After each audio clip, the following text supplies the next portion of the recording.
0, 1. Let's get started.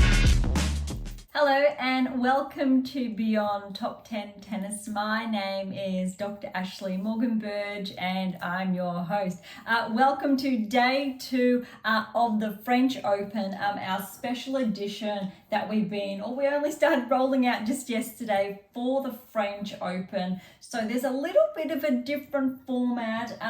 If this is one of your first episodes you are tuning into, I really would encourage you to track back to some of our earlier episodes. They were audio only. So if you are listening on one of those just exclusive audio platforms, this is a little nudge to say we have started our video feed, which is very new for us, but equal parts exciting. So bear with us, or bear with me especially, as I think, find a new flow. But I really want to take that opportunity from yesterday and today and throughout the period of Roland Garros to really, I think, shed those live previews, reviews, real-time data, our analytics, and really, I think, dig a little bit deeper. Typically, again, before I get carried away, we do normally start with a bit of an introduction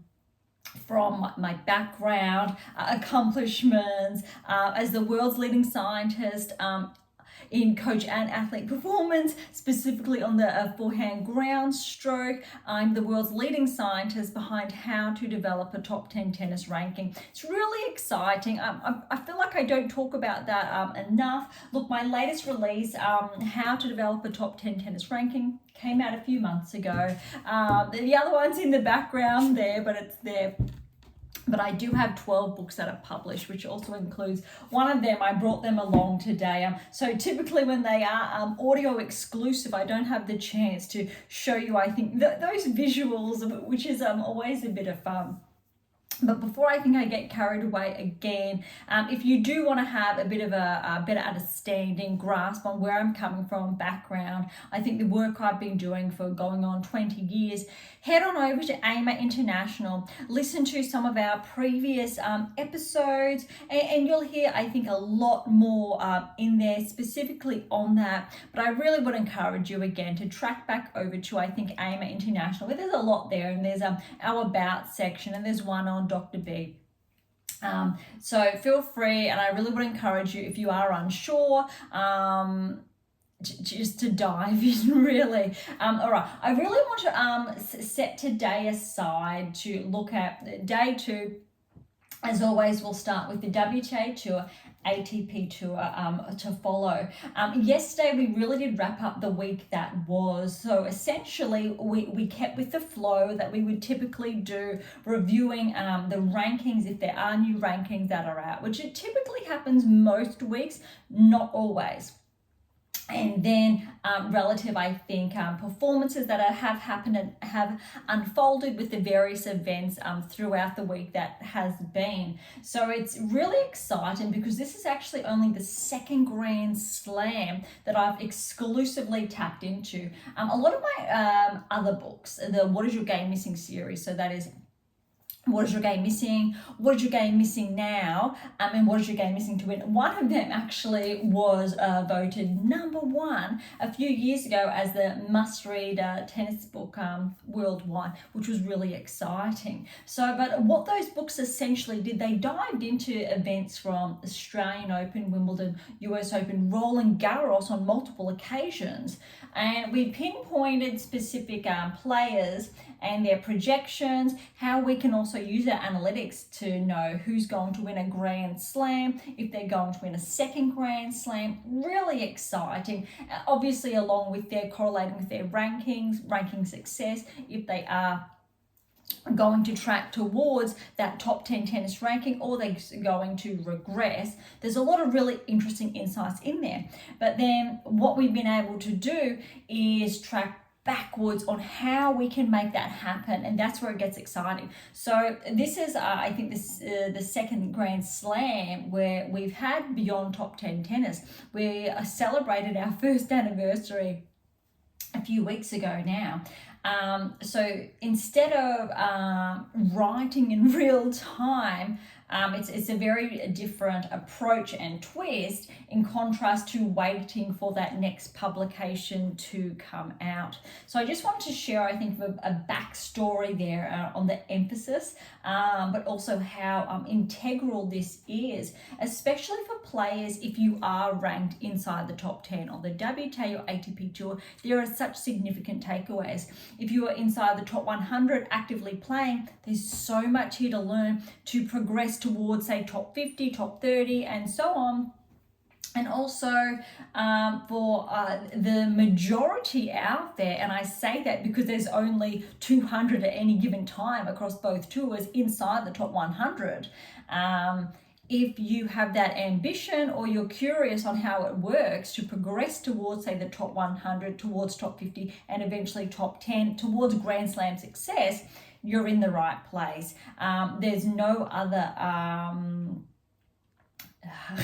entity, scientist, coach with that. And I think that's a really important fact that I don't normally acknowledge. However, I am the world's leading scientist and coach, arguably the most qualified coach worldwide, especially when it comes to the ground stroke, forehand ground stroke exclusively, and how we have specific cross sections, various implications for whether it is the serve, the volley, the backhand, every other element of the game, and how we've been able to extrapolate the data to build that 10-year pathway available on AM8 International and the long game. All right, I think I do get really carried away on that, and I'm sure you can see how excited I can get or do get. So let's dive into the matches that have been underway. And there are some really big favorites, especially day 2. So track back to, I think, our previous episode. So that was number 88. Today is episode 89 of Beyond Top 10 Tennis. So let's get into it. Jabeur versus Sakkari. This was a really interesting match. It was 3-2, so to Jabeur, but it was actually really clean. Probably the cleanest I've actually seen Jabeur play in some time, because she hasn't had, let's say, the most successful season to date, especially when you consider she's made 3 Grand Slam finals in the past. I think it's the best part of the last 24 months. Swiatek over Lejeune. This was really good. Look, 2-2 in the second set. It actually got really close, and I think there were some nerves going on there. But Lejeune really, I think, played smoothly. She would be really proud of herself despite the scoreline. But well done, Swiatek. That was it's always, I think, a little nerve-wracking, especially number 1 seeds, stepping on court, especially if you're a defending champion, to just get that first win under your belt.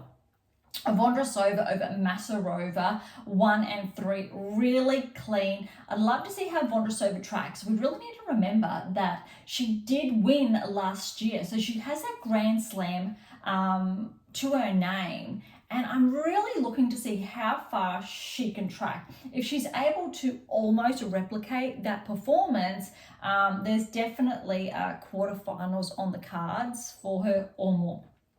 Gauff, it's definitely, I think, a dark horse. And I say dark horse almost ironically. Defending US Open champion, she's made the finals of the French previously. And I think she's come into the French a little bit underrated, purely because Swiatek and Sabalenka have been, I think, catching the limelight with their performances. And I think if there is a hiccup on either side there, Gauff is definitely going to be very dangerous. And I think we also need to remember she's been doing quite well on clay, making a quarter through to semi-finals quite consistently. It's only because 1 and 2 have been tracking, I think, just ahead of her with those wins. So that was 1-1 over Advida. This is very big, this next one. Gracheva in 3 sets over Sakkari. Sakkari was favoured to potentially make the quarterfinals or further. This is the first time I'm seeing this with you. I tried not to have a snick, so it would be fresh. But this, look, 3-6, 6-4, 6-3. Obviously, Gracheva was too good. Sakkari could not pull out that A game that she really needed. But Sakkari, she really had, from Miami, Indian Wells, played really good. Clay court, she's been okay. Not sensational. She hasn't walked away with a title, but by no means has she been playing poorly. So that's actually a very big hit, and that's going to open a big part of the draw open. All right, next we've got Svitolina over Pliskova. Pliskova, we know she's been former top 10 player for a number of years. Obviously Svitolina as well. But this was always going to be a really difficult match.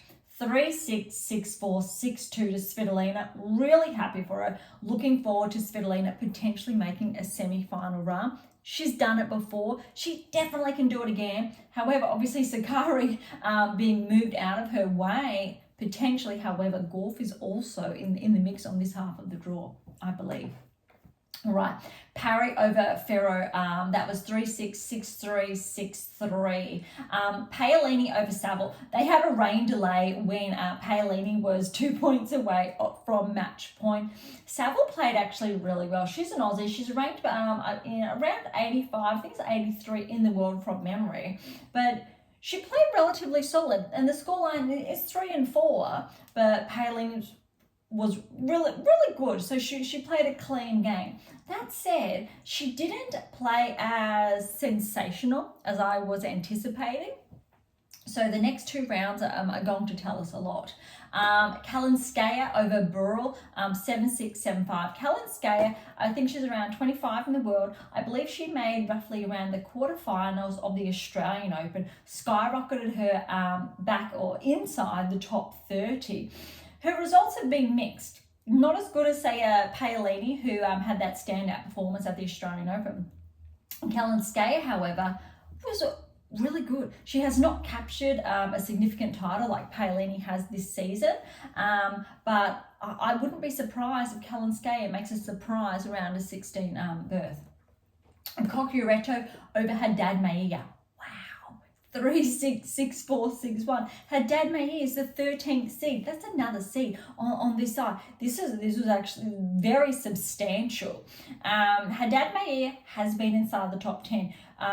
Tracked, I think, outside almost the top 20, has been hovering inside the top 20, steadily progressing towards the top 10 again, but she hasn't had those results to really push there. Obviously, Collins, in comparison, who has broken into the top 10, it's very different. So it's actually very hard at the moment to become a barrier breaker on the WTA tour, actually on both tours respectively. A good performance from Cocchiaretto though, because she has been tracking this season, so it's not shocking. Bogdan over Jackie Moe, 1 and 3. Potapova over Rakimova, that's 2 and 3. Collins, a nice clean win over Dolhide, 3 and 4. That said, it went for almost an hour and a half, so it was not a breeze or a walk in the park. So well done for Collins. I really hope she has a standout performance, but how she's been playing, you would not be surprised if she went through the semi-finals. Osorio over Kalinina, 3-6, 7-6, 4-1. That's a shame. Kalinina needing to retire. Kalinina has had some really good wins lately, so that is a bit upsetting, but Osorio, well done. That's almost, we'll say, in 3. Noskova, the standout performance at the Australian Open again, that has really pushed her inside the top 30. She's been able to maintain that hold, 27th seed now, so she had a 7-6, 6-4 win over Dart. Buska over Stadut-Utsiva. I apologise for the mispronunciation. 4 and 1. Pera over Hibino, 2 and love. Samsonova over Lynette. That's a bit surprising. Even though Samsonova is seeded 17, Lynette actually has had a relatively good season. 1-1.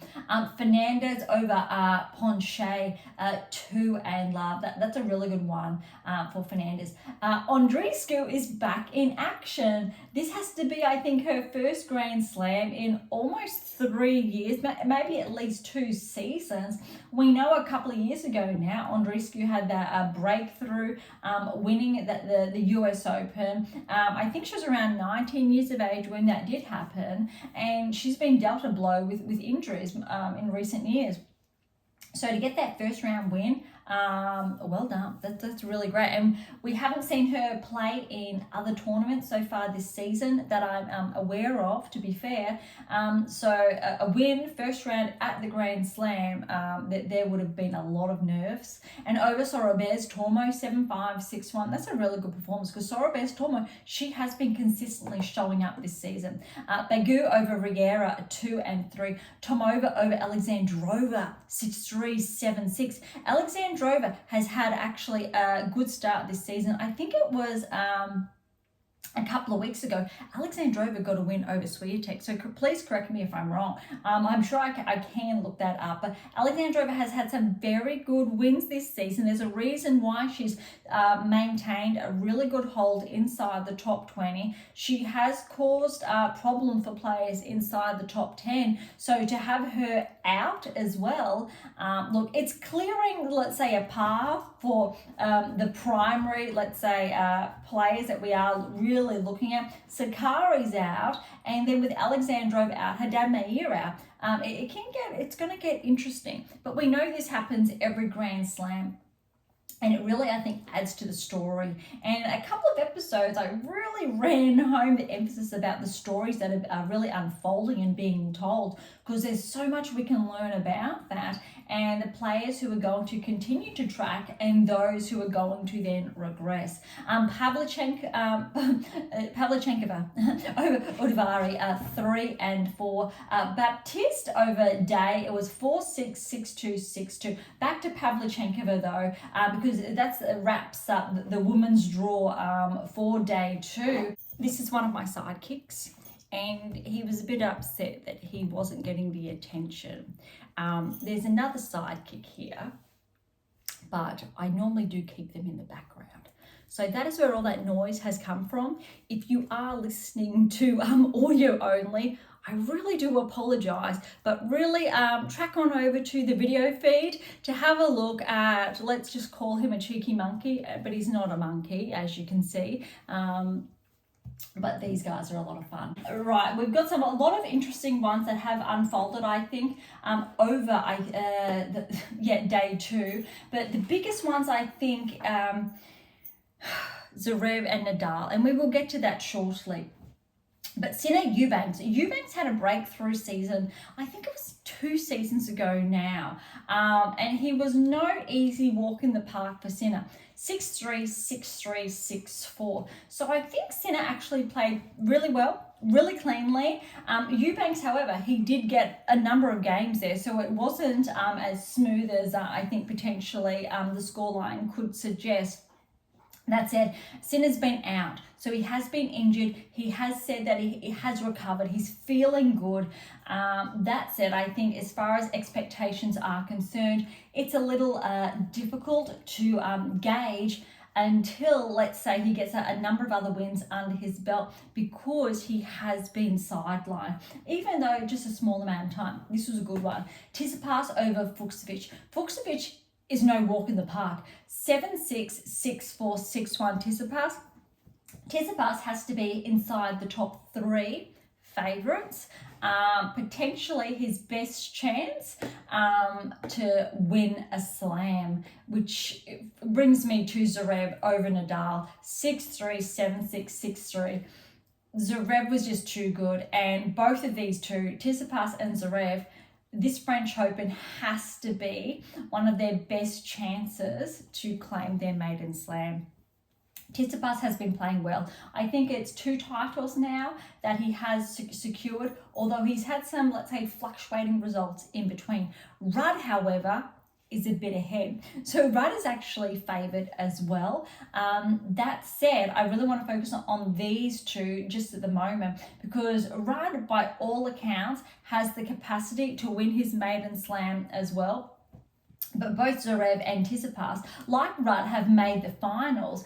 Rudd's actually made more finals, is what I guess I'm hinting towards. Tsitsipas and Zverev, not so much. Zverev, both of them have come very close, but the level of play they have been is heading towards where Rudd is at. Rudd has, I think, that extra title, I think, this season. Both Zverev, he won in Rome, and I think Zverev has started to peak just in time, similar to Rudd, who has also won a recent title. But I can't discount Tsitsipas because of how he also has been playing the best part of the last, I'm going to say 3 to 4 weeks. All 4 of these players have not, had the best results, but Zverev has continued to show up. So even if these two, they really have a good chance, we still have the likes of even Medvedev and Rudd in their way, because that brings me now to Medvedev. He had 4 sets over Copa, 6-3, 6-4, 5-7, 6-3. That's a tight match, but Medvedev's been playing really well this season as well. Analdi over Fils, 6-3, 4-6, 6-4, 6-2, and Monfils, really good match over Seyboth Wild. And it went to 4 sets. Seyboth Wild has been tracking quite positively this season. So look, 6-2, 3-6, 6-3, 6-4, really good win for Gael. Shelton over Gaston. This was almost a little bit concerning. Gaston walking away with that first set, 6-3. Shelton came back 6-3, 6-4, 6-4. I'm not sure how Shelton's going to track. He definitely has that level of play, but it hasn't been as consistent, and it's a different level compared to, let's say, the likes of Zverev, Tsitsipas, Rudd, Medvedev that we've been touching on. But we all know Shelton has the capacity to cause problems, so it's going to be a little bit interesting, especially if Shelton, let's say, is matched up against a top tenor in, let's say, the first week, but more likely the second week if he's able to make it that far. Kakanakov over Nadal, 6-2, 6-love, 7-6. Shapovalov, great to see him back. He's a really good win, which will help him with his points. Again, I've talked about Shapovalov previously, top 10, and everything to do with his results. He hasn't managed to claw his way back yet. Although Lissame is a really good example, former top 10 as well, and has finally managed to start to claw his way back inside the top 20. Let's see if Shapovalov can do the same this season, but he needs to get a number of wins under his belt to begin with. But look, first round Grand Slam win over Van Asch, 3, 4, and 4. It's a healthy start. Paul over Cashin, 2, 3, and 1. Igor Lissame over Nishioka, 2, 4, and 4. Shevchenko over Karatsev, 6-4, 4-6, 1-6. Wow, 6-1, 6-4. That is a huge match. Let's see how Shevchenko pulls up after that. Kovalik over Giron, 7-6, 6-4, 3-6, 7-6. That's a tough one. Tiafoe over Bellucci. Look, this is 5 sets. 6-3, 3-6, 6-7, 6-4, 6-4. Tiafoe hasn't had the best season. He's been on the cusp of the top 10 quite often.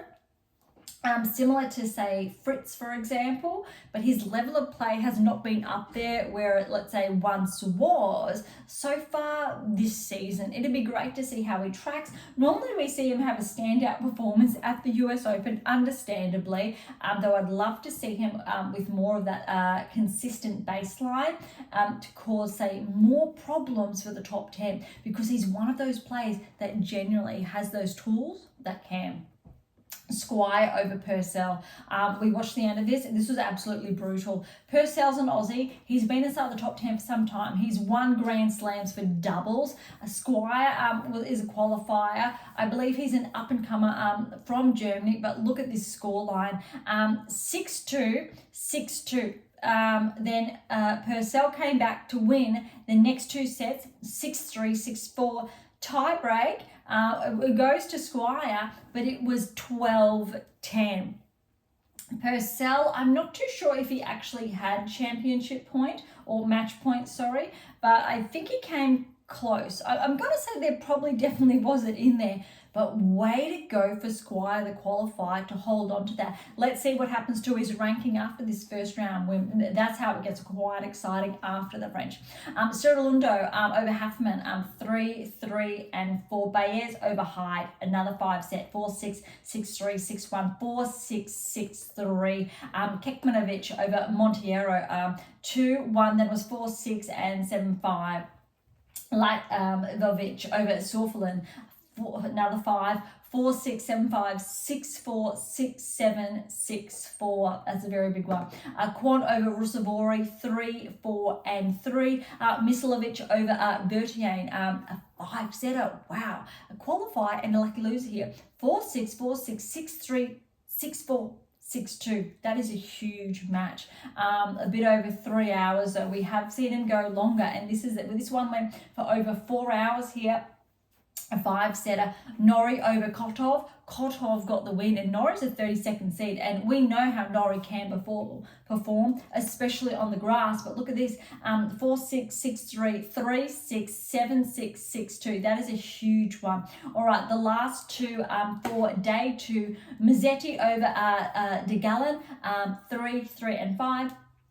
And Fognini with a clean 3-set win over Van der Danschulp, 1-1 and 5. All right, that wraps up day 2. I wanted to take the chance before we wrap up today's episode, because these episodes are going to be a little bit shorter with our French Open special editions.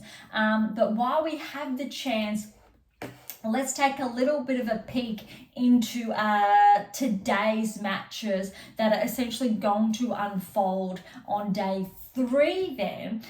So I'm just going to pick up some standout matches. So the first one is Zhang and Cornet. Last season on Tour Cornet. I'm not too sure if she's hanging up her racket at the French or at the end of the season. I think it's the end of the season. So it's going to be Cornet's last French.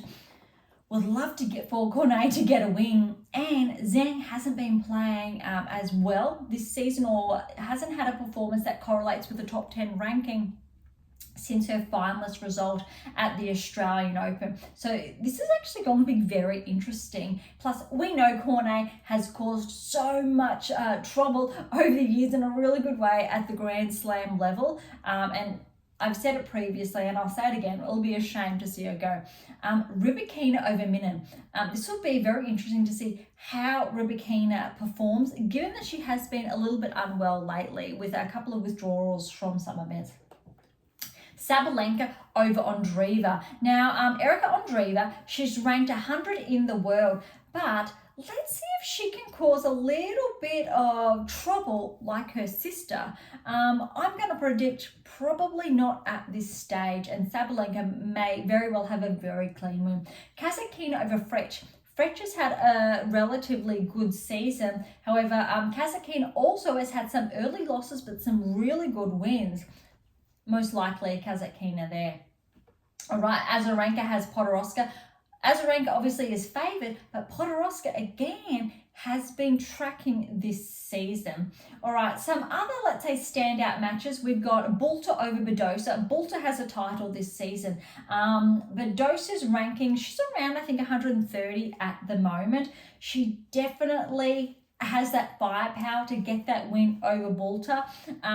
But Bulta, she's the 26th seed. She's having the best season, I think, of her career. She's at a rankings high. And yes, like I said, she has a title this season. Badosa, that's not the case for her. It's going to be tough. Would love to see Badosa track forwards, but would also love to see Katie also track deeper at the Grand Slam level. I think they're predominantly, I think that the biggest standout ones as I'm looking through more additional matches. Look, Sheriff and Yuan. Let's see how Sheriff goes, because she does have that title to her name this season. That'll be quite interesting how far she can track. That really, I think, wraps up those standout matches, or let's say those key matches to watch on the WTA Tour. So let's look on the ATP side, so the men's side, and some matches. We've got de Minaur over Michelsen. I'm looking forward to that one. Other matches, Echeverry over Kazuks. I'm going to predict potentially Kazuks could cause Echeverry some issues there, but let's see how tight-knit Echeverry can keep his game. Look, Rudd's in action against a qualifier. Djokovic has got Herbert. Let's see how Djokovic performs. It's either going to be, it could go 4-5, anything goes, or Djokovic could play absolutely exceptional like himself, and it could be very clean in 3. Evans and Rune, that's going to be interesting. Rune hasn't been playing, let's say, as well this season, and that's why he has regressed outside the top 10. Recall earlier episodes how we touched on the likelihood, so we predicted that Rune would regress outside the top 10, and our data was right. That said, he's the 13th seed. Evans, he definitely can cause issues as well, trouble, though it looks like potentially Rune should have a clean game there, though his performance has been fluctuating. A couple more that we will go over. Bublik is over a qualifier as well. This could be interesting. Bublik's had a very good season, so let's have a look at his consistency at the Grand Slam level. These are predominantly, I think, our standout matches because we had a lot yesterday. Look, we've got Popyrin over Kokkinakis as well. There's 2 Aussies. Look, they're really, I think, that's going to be exciting. Popyrin's definitely favoured as far as rankings are concerned, but Tanasi, let's say he has a knack for pulling out his best tennis at the Grand Slam level. So that's going to be very interesting, especially for all us Aussies watching on from home.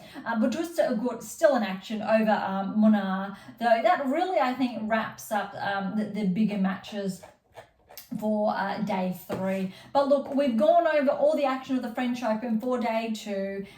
We've even highlighted a couple of the ones to watch out for tonight, today, depending obviously on your time zones. Look, this is obviously the second time we have dived into the audio. So look, thank you so much for listening. I really hope you enjoyed today's episode, and I think the different approach that we have been taking. And like I said in our previous episode, if you got feedback, if you'd like something, I think, integrated in there, please let me know. Look, in the meantime, I really would encourage you to get your hands on how to develop a top 10 tennis ranking, and you can get that on AM8 International, Amazon, irrespective where you're based in the world. Or we've got the 7 Keys books, which is really powerful, and it essentially you're reliant on this book to get the most out of this the following one.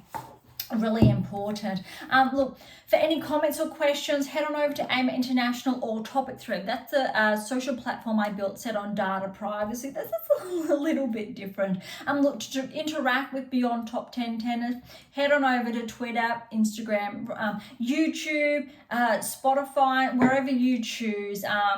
Feel free to just get involved. Everyone's welcome. Look, to interact or to read up on our blogs, head on over to AM8 International Medium, and you will find them all there. And I think, like I've said on countless times before, we have, I think, up to around 100 blogs or articles there that are incredibly insightful.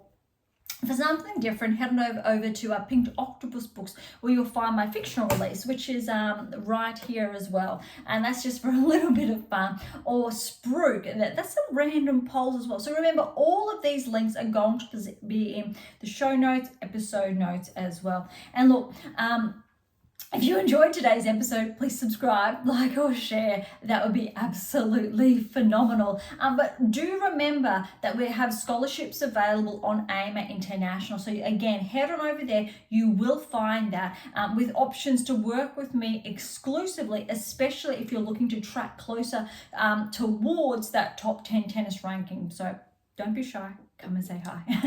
Okay, on that note, thank you so much for listening. I am so incredibly grateful. I really hope you've been enjoying this new format, a little bit more laid back, and I really hope you didn't mind, and my sidekick that you did see earlier. They're a lot of fun. I am your host, Dr. Ashley Morgan Berge, and this is Beyond Top 10 Tennis. I'll see you next time.